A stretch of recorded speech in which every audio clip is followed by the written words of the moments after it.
For countless millennia, the galaxy thrived under a delicate balance. Alien civilizations, advanced, ancient, and proud, mastered art, science, and trade. Yet war, to them, was little more than ritualized skirmishes bound by honor and predictable patterns. Victory meant prestige, not survival. Defeat meant humiliation, not extinction. None imagined that this fragile harmony would shatter at the arrival of a small, stubborn species from a forgotten blue planet, humanity.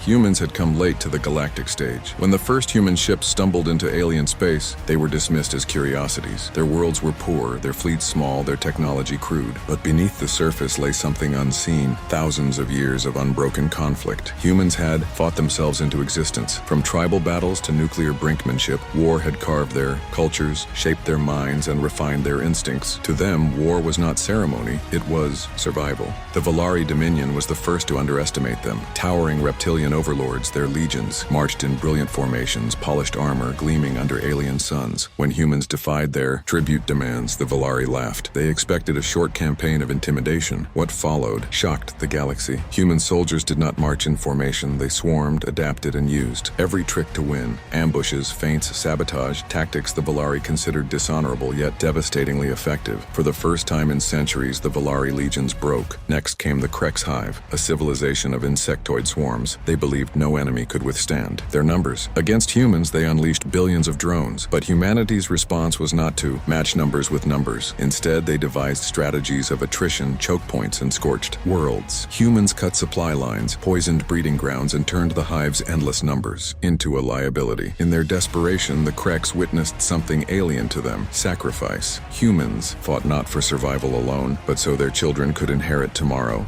The aristocratic Zarathi dynasty prided themselves on honor. To them, war was a dance of duels. Between champions, they challenged humanity with ritualized combat, expecting respect and compliance. But humans had no patience for ceremony. Instead of bowing to champions, humans targeted supply lines, assassinated commanders, and struck at the very heart of Zarathi rule. It was not just victory, it was humiliation. For the first time, the Zarathi realized war was not a game. It was a lesson humanity taught with brutal clarity. The Lyrans were masters of the mind, a psychic empire spanning hundreds of worlds. They entered human thoughts, expecting fear and obedience. What they found was chaos, the labyrinth of human imagination, twisted with nightmares of endless wars. To probe a human mind was to drown in battlefields soaked with blood, to feel the desperation of soldiers in trenches, and to witness the fire of defiance that no psychic chain could break. The Lyrans recoiled, unable to comprehend a species that had forged identity through pain. As war after war unfolded, something unexpected happened. Humanity, once divided by nations and rivalries, began to unite. Under the banner of survival, old grudges dissolved, fleets combined, armies merged, and strategies were shared. For the first time in their history, humanity faced outward, not inward. They were no longer the forgotten newcomers. They were the storm.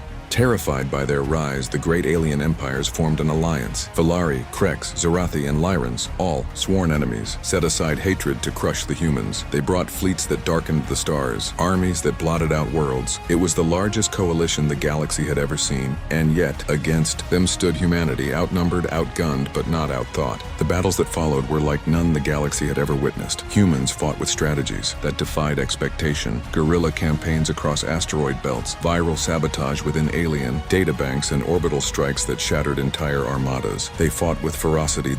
At last, after years of bloodshed, the coalition crumbled. Empires once proud and unchallenged lay fractured. For every alien victory, humanity had taught them 10 lessons. For every alien triumph, humanity had shown them the cost of underestimation. The galaxy had changed forever. No longer could war be ritual or ceremony. It was survival, and survival humanity had mastered. In the centuries that followed, the story of the humans spread. Some called them monsters, others called them saviors, but all remembered them as teachers. Humanity had not sought conquest. They had sought respect, and in teaching the galaxy war, they had forced every civilization to reckon with its own weakness. Their greatest weapon was not their fleets nor their guns, it was their refusal to kneel. The galaxy would never be the same. War was no longer ceremony, it was no longer predictable. It was the fire humanity had carried from the dawn of time, a fire that now burned in every empire they touched. For the first time, the galaxy whispered a single truth, etched in memory and fear. When humans came, war itself changed.